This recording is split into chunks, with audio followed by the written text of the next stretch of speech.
ನ್ಯೂಸ್ಗೆ ಸ್ವಾಗತ. ನಾನು ಸುಧಾಗೌಡ. ದೆಹಲಿ ಕೆಂಪುಕೋಟೆ ಬಳಿ ನಿಗೂಢ ಸ್ಫೋಟ ಪ್ರಕರಣಕ್ಕೆ ಸಂಬಂಧಪಟ್ಟಂತೆ ಈಗ ಬ್ರೇಕಿಂಗ್ ನ್ಯೂಸ್ ಬರ್ತಿದೆ, ನೋಡೋಣ.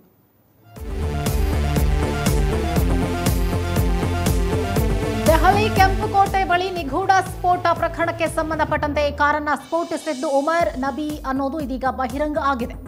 ವಿಧಿವಿಜ್ಞಾನ ಪರೀಕ್ಷಾ ವರದಿಯಿಂದ ಮಾಹಿತಿ ಬಹಿರಂಗ ಆಗಿರುವಂಥದ್ದು. ಸ್ಫೋಟಗೊಂಡಂಥ i20 ಕಾರನ್ನ ಚಲಾಯಿಸ್ತಾ ಇದ್ದದ್ದು ಇದೇ ಉಮರ್. ಕಾರ್ನಲ್ಲಿ ಉಮರ್ ಹೋಗ್ತಾ ಇದ್ದಂಥ ಮತ್ತೊಂದು ದೃಶ್ಯ ಕೂಡ ಸಿಸಿಟಿವಿಯಲ್ಲಿ ಸೆರೆಯಾಗಿದೆ. ದೆಹಲಿಯ ಹೃದಯ ಭಾಗ ಕನ್ನಾಟ್ನಲ್ಲಿ ಕಾರು ಓಡಾಡಿರೋದು ಕೂಡ ಸಿಸಿಟಿವಿಯಲ್ಲಿ ದಾಖಲಾಗಿದೆ. ನವೆಂಬರ್ 10ರ ಬೆಳಗ್ಗೆ 10:05ಕ್ಕೆ ಕಾರನ್ನ ಚಾಲನೆ ಮಾಡ್ತಾ ಇದ್ದ ಉಗ್ರ ಉಮರ್ ಅನ್ನುವಂಥದ್ದು ಕೂಡ ಇಲ್ಲಿ ಬೆಳಕಿಗೆ ಬಂದಿದೆ. ದೆಹಲಿ ಕೆಂಪುಕೋಟೆ ಬಳಿ ನಿಗೂಢ ಸ್ಫೋಟ ಪ್ರಕರಣಕ್ಕೆ ಸಂಬಂಧಪಟ್ಟಂತೆ ಕಾರನ್ನ ಸ್ಫೋಟಿಸಿದ್ದು ಉಮರ್ ನಬಿ ಅನ್ನೋದು ಇದೀಗ ಬಹಿರಂಗ ಆಗಿದೆ. ವಿಧಿವಿಜ್ಞಾನ ಪರೀಕ್ಷಾ ವರದಿಯಿಂದ ಮಾಹಿತಿ ಬಹಿರಂಗ ಆಗಿರುವಂಥದ್ದು. ಸ್ಫೋಟಗೊಂಡಂಥ i20 ಕಾರನ್ನ ಚಲಾಯಿಸ್ತಾ ಇದ್ದದ್ದು ಇದೇ ಉಮರ್. ಕಾರ್ನಲ್ಲಿ ಉಮರ್ ಹೋಗ್ತಾ ಇದ್ದಂತಹ ಮತ್ತೊಂದು ದೃಶ್ಯ ಕೂಡ ಸೆರೆಯಾಗಿದೆ. ನವೆಂಬರ್ 10ರ ಬೆಳಗ್ಗೆ 10:05ಕ್ಕೆ ಕಾರನ್ನ ಚಾಲನೆ ಮಾಡ್ತಿದ್ದ ಉಗ್ರ ಉಮರ್ ಅನ್ನುವಂಥದ್ದು ಕೂಡ ಗೊತ್ತಾಗಿದೆ. ಉಮರ್ ನಬಿ ಕಾರು ಚಲಾಯಿಸಿದ ದೃಶ್ಯ ಕೂಡ ಸಿಸಿಟಿವಿಯಲ್ಲಿ ಸೆರೆಯಾಗಿದೆ. ನಾವು ದೃಶ್ಯಗಳಲ್ಲಿ ತೋರಿಸ್ತಾ ಇದ್ದೀವಿ ನೋಡಿ, ಯಾವ ರೀತಿಯಾಗಿ ಆತ ಕಾರನ್ನ ಚಲಾಯಿಸಿಕೊಂಡು ಬಂದ. ನವೆಂಬರ್ 10ರ ಬೆಳಗ್ಗೆ 10:05ಕ್ಕೆ ಆ ಒಂದು ಫುಟೇಜ್ ಸಿಕ್ಕಿರುವಂಥದ್ದು ಸಿಸಿಟಿವಿಯ ಮೂಲಕ. ಇದು ಆತ್ಮಾಹುತಿ ಬಾಂಬ್ ದಾಳಿ ಅನ್ನುವಂಥದ್ದು ಈಗ ಬಹಿರಂಗ ಆಗಿದೆ. ಈತ ವೈದ್ಯ, ಉಮರ್ ನಬಿ ಅನ್ನುವಂಥ ಈತ ವೈದ್ಯನಾಗಿದ್ದು ಈ ಥರದ ಒಂದು ನಿಗೂಢ ಸ್ಫೋಟ ಪ್ರಕರಣದಲ್ಲಿ ಈತ ತನ್ನನ್ನೇ ತಾನು ಆತ್ಮಾಹುತಿಯನ್ನು ಮಾಡಿಕೊಂಡಿದ್ದಾನೆ.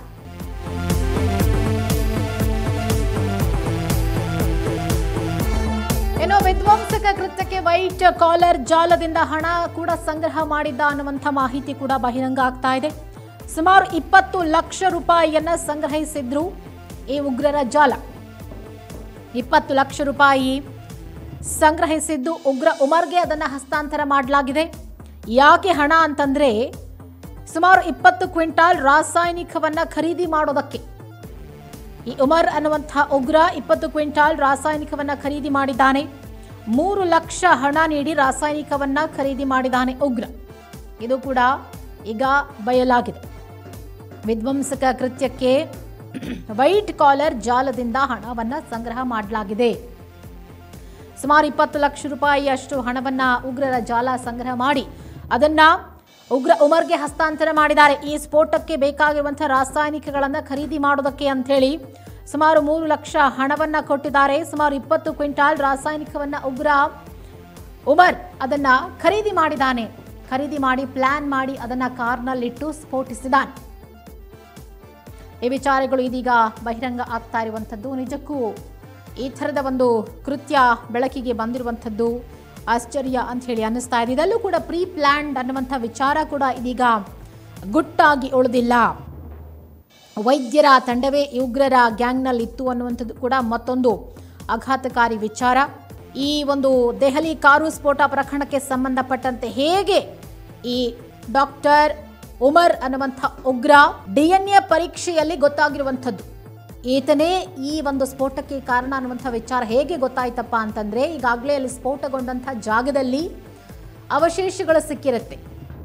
ಆ ಮಾನವನ ಅವಶೇಷಗಳನ್ನ ಪೋಸ್ಟ್ಮಾರ್ಟಮ್ಗೆ ಕಳುಹಿಸಿದಾಗ DNA ಮಾಡಿಸಿದಾಗ ಆ DNA ರಿಪೋರ್ಟ್ನಲ್ಲಿ ಇವರೇ ಈ ಒಂದು ಕೃತ್ಯವನ್ನು ಎಸಗಿರೋದು ಅನ್ನುವಂಥ ವಿಚಾರ ಬೆಳಕಿಗೆ ಬಂದಿದೆ. ಈ ಒಬ್ಬ ಉಮರ್ ಏನಿದ್ದಾನೆ, ಡಾಕ್ಟರ್ ಉಮರ್ ಉಗ್ರ, ಕಾಶ್ಮೀರದ ವೈದ್ಯ ಈತ. ವೃತ್ತಿಯಲ್ಲಿ ಡಾಕ್ಟರ್ ಉಮರ್ ಉನ್ ನಬಿ ಅಂತ ಹೇಳಿ ಈತನ ಪೂರ್ತಿ ಹೆಸರು. ಈತನೇ ಈ ಒಂದು ಸ್ಫೋಟಕ್ಕೆ ಕಾರಣ ಅನ್ನುವಂಥ ವಿಚಾರ DNA ಪರೀಕ್ಷೆಯಿಂದ ಇದೀಗ ದೃಢಪಟ್ಟಿದೆ. ಐತಿಹಾಸಿಕ ಸ್ಮಾರಕದ ಹೊರಗಿನ ಜನನಿಬಿಡ ಬೀದಿಯಲ್ಲಿ ಸಂಭವಿಸಿದಂಥ ಒಂದು ಸ್ಫೋಟದಲ್ಲಿ ಈಗಾಗಲೇ 12 ಜನ ಬಲಿಯಾಗಿದ್ದಾರೆ. ತುಂಬ ಜನ ಈಗಾಗಲೇ ಗಾಯಗೊಂಡಿದ್ದಾರೆ. ಹೀಗಾಗಿ ಸ್ಫೋಟದ ಒಂದು ತೀವ್ರತೆಗೆ ಸುತ್ತಮುತ್ತ ಇದ್ದಂಥ ಅಂಗಡಿ ಮುಂಗಟ್ಟುಗಳು ಕೂಡ ಛಿದ್ರ ಆಗಿದೆ. ಮತ್ತು ಸುತ್ತಮುತ್ತ ಇದ್ದಂಥ ಎಲ್ಲ ವಾಹನಗಳು ಕೂಡ ಛಿದ್ರ ಆಗಿದೆ. ಸಾಕಷ್ಟು ಜನ ಗಂಭೀರವಾಗಿ ಗಾಯಗೊಂಡಿದ್ದಾರೆ. ಬಾಂಬ್ ದಾಳಿಯಲ್ಲಿ ಈತ ಬಳಸಿದ್ದು ಬಿಳಿ ಹೊಂಡೈ i20 ಕಾರನ್ನು. ಹೀಗಾಗಿ ಕಾರು ಸ್ಫೋಟ ಆದ ಬಳಿಕ ಭಯಾನಕವಾದಂಥ ಒಂದು ಘಟನೆ, ಭಯೋತ್ಪಾದಕರ ಕೃತ್ಯ ಅಲ್ಲಿ ನಡೆದು ಹೋಗಿದೆ. ಇದೊಂದು ಉಗ್ರರ ಹೇಯ ಕೃತ್ಯ ಅಂತ ಕೂಡ ಕೇಂದ್ರ ಸರ್ಕಾರ ಇದನ್ನ ಖಂಡಿಸಿದೆ.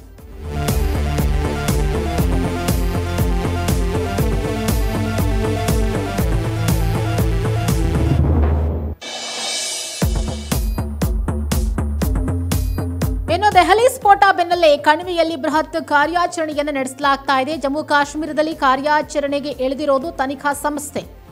800ಕ್ಕೂ ಹೆಚ್ಚು ಸ್ಥಳಗಳ ಶೋಧ ನಡೆಸಿ 500 ಜನರ ವಿಚಾರಣೆಯನ್ನು ಮಾಡಲಾಗ್ತಾ ಇದೆ.